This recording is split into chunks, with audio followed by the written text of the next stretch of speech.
Okay, so in this lecture, we're going to look at that response data byte stream for the read input registers and specifically 30,019. So let's say as part of our argument that that the pressure from this pressure transmitter here, actually this is the pressure transmitter here, it will be 35 psi at this instant, right? So that's 35 psi. Good. So let's go to our query and response now. So we did our query right here in the previous lecture. Now we're going to look at the response. So again, I'm going to start with function code and 8-bit data byte. In standard Modbus, in a response, the function code is reflected. All right, so that's our function code there. And what comes next is the number of data bytes, which is in a standard. It's sort of a standard response from Modbus. The number of data bytes that are expected back, in this case 2. Why 2? Well, we requested one 16-bit register, which is 2 bytes.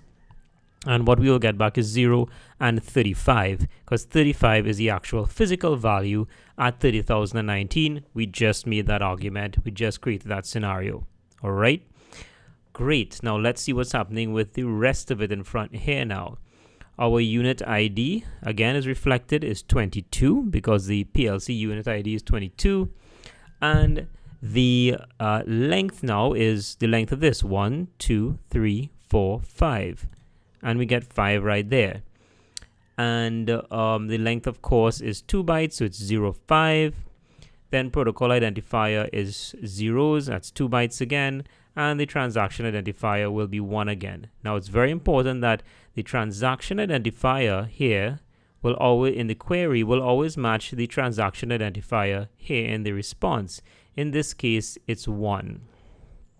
Okay, so that is our response. The query requested a read input register at 30,019, and the response sent back the value of 35, which is the PSI value at 30,019. So much like standard Modbus, which I told you you need to understand before looking at Modbus TCP IP, is just with the twist of there's no CRC, there's no device address really, except for this unit ID, which is sometimes used. And then, of course, all of this header information here to create the application data unit. Okay, so that's the query response.